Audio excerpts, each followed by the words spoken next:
Hi, I'm Alicia Malinsky. I'm the marketing coordinator here at Maillot Homes, and this is the Maillot Monthly.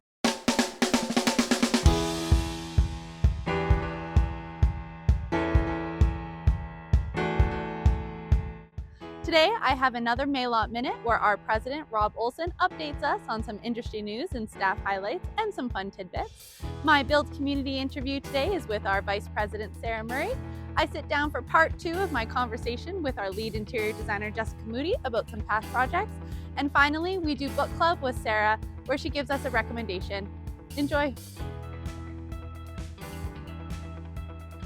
The real estate market is pretty amazing right now. There's a lot of really large projects that are coming online in the next few years, like large by international standards, not just local Canadian standards.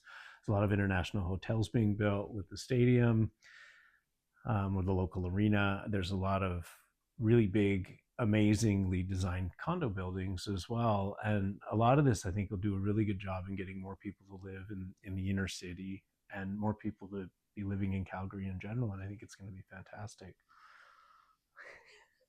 I had this oat yogurt with some kind of weird protein thing that we just call Go-Gurt. And it's really terrible. And a lot of people make fun of me. It makes a terrible sound when you eat it.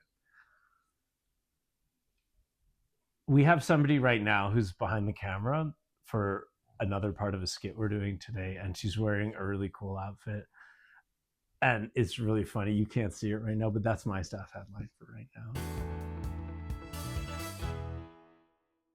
Wondering about these understairs spaces. When we're talking about, functional use of space, these are like really cozy corners. They're quite elegant.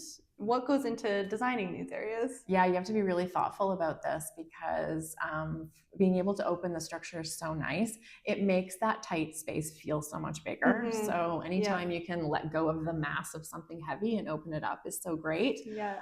The one on the right, you being able to have that light transfer, not just get locked into a stairwell, but transfer right through into the rest of the house was so important. So that was a really nice way to capture some of that.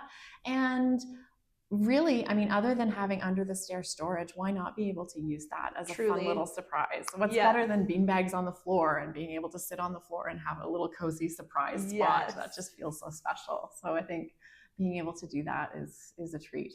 Yeah. So this one was a spec home, right? Yes. Yeah. I'm wondering, has your approach to spec homes or creating show homes changed over the years? I don't think it's changed so much as we've really honed in on what's important about it. And it's such a great exercise because essentially we become the clients in that moment. Yeah. So we're the ones that have to be really thoughtful about materials and cost and where do we put the most impactful things. So it also helps us learn where there's good value and good quality materials for the value so that we can better tell our clients how to do that as well. So it's kind of just honing in on those tricks and then passing them along, which I think is so great. Yeah, it is so great. And I was noticing too, like the change up, you have, different materials, different selections, but there still is like the central fireplace. It's the patio that goes right outside. In rooms like this, do you find that there's just standards that you always want to include? It's just so livable. This is an easy space that most people's furniture will fit in. Most people's lifestyles will work. There's a TV is a central thing that we can't get away from. So we might as well make sure that it's working and in a spot that that makes sense. And I think the other thing that I see in this too is natural materials. Like this is really stuff that's not going to date. So I think the way you live in a space and the materials that are surrounding you in that space, if they can be timeless, this is hopefully still feels that way. Still feels that way to me. Last one. Look at baby Jess. Oh, I love that kitchen. I love when we have the actual model in the home. How do you approach taking those photos? What's going on? Being really brave. Yeah, we have a good photographer who gives good direction. Sometimes it's about scale. It's hard to see how what's the human scale in the room, right? Just sometimes hard to gauge. What are the size of the ceilings, and how does a bank of cabinets that's 9 feet long look like? Yes. So I think sometimes you need a human figure in there to figure that out. You need a human. Yeah. Okay, you love this kitchen. Tell me more about that process. Well, this was for a family that they like to cook, and they have a lot of kids that they cook for, and they're really good at it. And it was important that everything was thoughtful in terms of a countertop that isn't just for cooking and for snacks, but also for homework, so that homework can happen in that area in the house, and that everything was within reach. Nice. And that the appliances and the storage was all working together. So you could move into this space, be really quick and efficient, get stuff done, and move out. Nice. So I think that, I hope that that's working really well. Tons of drawers. That was key. But it still looks so clean and clutter-free, but it's doing a lot. It does, yeah. And it's another space too that then connects into a dining and then connects into a family. Exactly. Yeah. Yeah. And outdoors too. Yeah. Outdoor covered space. Yeah. Nice. For the first photo, this balcony area. Yeah. Do you remember any talks about that? Well, there's such great ceiling height. So it's a way to break that ceiling height down. So you're not just in a cavern, that it's got some of that transparency to other spaces, which I think is really important. And it's a great peekaboo because that's right by some of the boys' bedrooms. So I think there's a nice relationship between, coming out of your room in the morning and seeing who's already downstairs, and just having those spaces come together. Oh, lovely. That's great. Any other last things you want to mention about this home? I think too, the materials. This is a really soft, natural house. And I think it just goes to show that, white oak isn't going anywhere. It's not a trend. It's just this classic good quality material. And I think too, the proportions of this room are, even though this is one big space, it's broken up nicely in furniture proportions. So it was easy to furnish. Thanks, Jess. Thank you, Alicia. That was so great.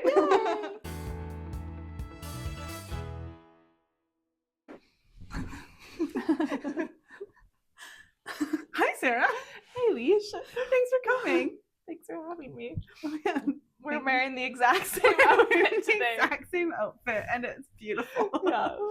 Yeah. After all that time planning a work uniform, it turned out very well. Let us know in the comments.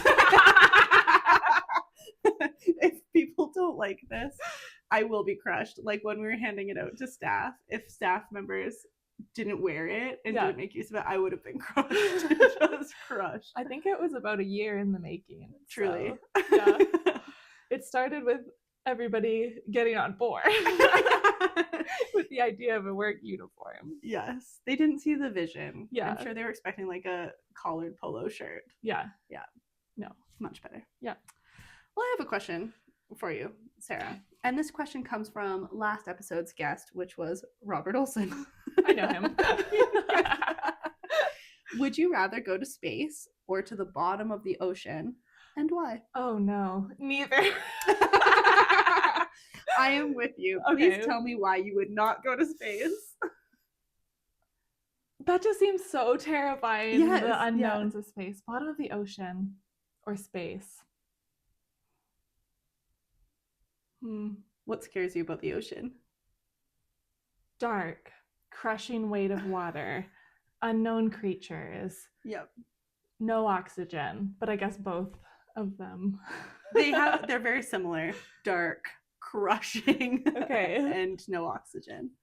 Okay, but if I had to pick between space and deep diving, I think I'd pick space because it would be a cooler story Oh, okay. after and like a cooler opportunity. Like everybody can kind of go to the Right. bottom of the ocean, But not if they everyone can go wanted to space. But not everybody can go to space, and it would be cool to like just see how small our world is. Yeah. But Have you ever had a fascination with space, like stars, planets, other life forms? not really. Like sometimes I think about how small we are in this huge universe, Yeah. and but I don't know a lot about space, to be honest. It's quite wild to think about, and just how we've like learned so much about Mm-hmm. space and Yeah. planets and stars and everything. It's wild. It is wild. Kind of like also along the lines of dinosaurs. Dinosaurs just blow my mind. Oh, that they like could have existed and walked around. Yes. Yeah. So dinosaurs in space. Mind blowing. Mind blowing. What about, so thinking about space, I always think about too the lack of amenities and like comfort. Mm-hmm. That you really are like, you're eating weird food, everything is a little bit harder, interesting, but harder. Mm-hmm. Is that something that goes into your space factoring? Well, if I went to the bottom of the ocean, would it be in one of those like? I think, well, you'd definitely be in a submarine, so I think you're definitely dealing with like cramped spaces. Mm-hmm. And just like the idea that if you run out of something, you cannot easily get it. Yeah. Yeah. No, that's terrifying. It's it terrifying. all adds to the not wanting to go factor. And it's just like, it makes you realize just how unresilient I am, I guess, or how adverse to like discomfort I am. Yeah. Yeah. I think that's just like an extra level though. Like there's one thing going camping and like using an outhouse and eating only your trail mix. But going to space and maybe dying. Maybe dying. Yeah, it's all like a huge sacrifice to go to space. Yeah. Like good for those astronauts. Like that's super cool of them. Truly. That. Yeah. Yeah. Well, Sarah, I have another question for you. What's the best home you've ever lived in? Like your favorite home, or like one that was the most interesting, you have good memories of?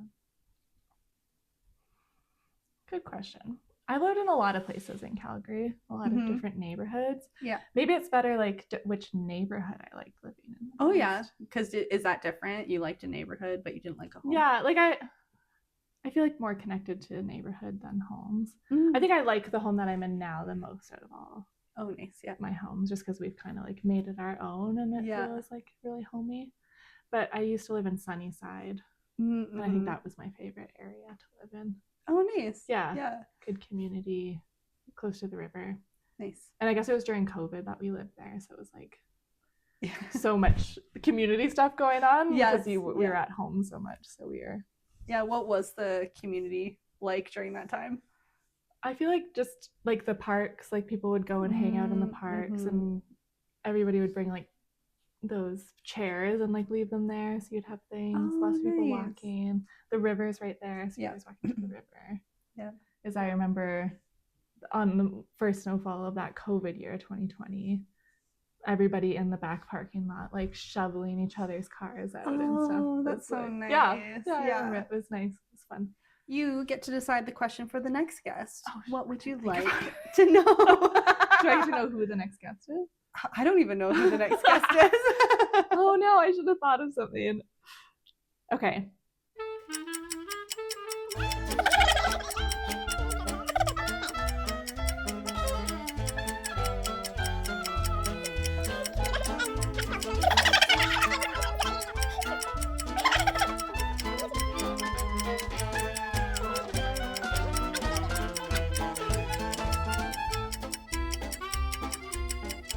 Okay.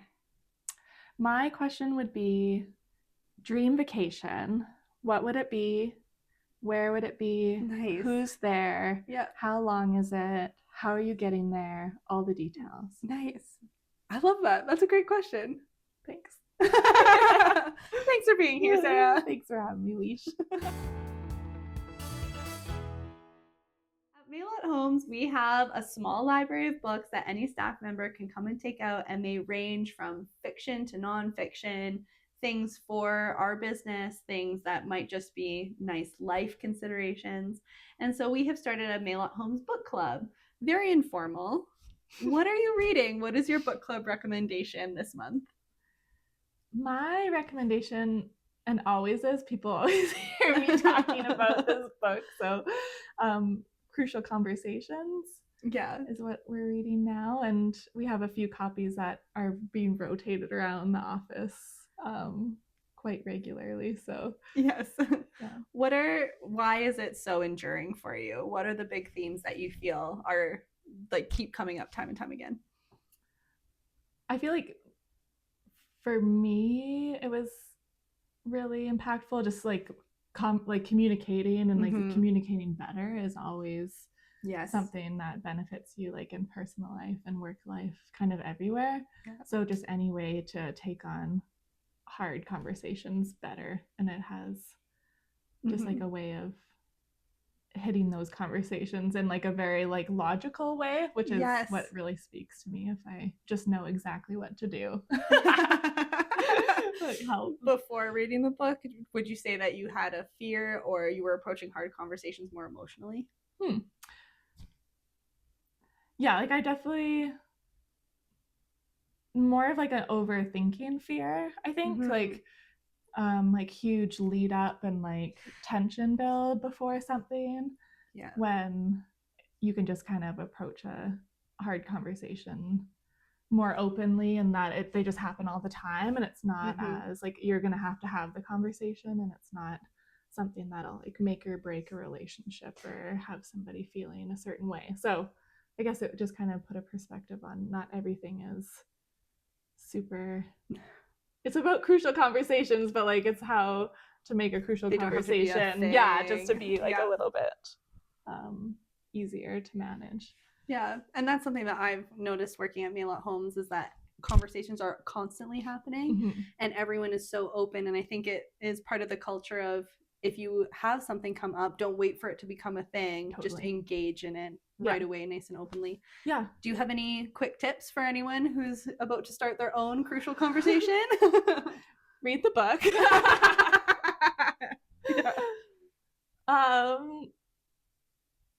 I guess like there's different chapters with different tips, I guess, but like one of the chapters is like it starts with heart. So like if you show up at the conversation like wanting to be kind and caring and open, and like knowing what you want to get out of the conversation, but also like being willing to listen, is like showing up at the conversation in that mindset. I like that tip. That's my quick tip. Yeah. And then I've also heard you say it makes a great audiobook. It makes a great audiobook. Yeah. Listen to it while you're brushing your teeth. Nice. Is it something that you have to segment out? Like you would recommend taking your time with it? Or is it a good one sitting read?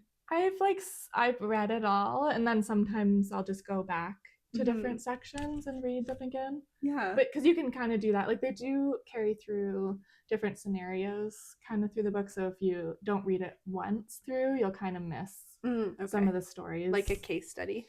A little bit. Yeah. Like they'll speak about one in chapter 1 or whatever. So if you start at chapter 5, you should read it through once. Yeah, in its entirety. Yeah, front to back, and then I sometimes just pop in for little chapters. Well, thank you for that book club recommendation, Sarah. You're welcome.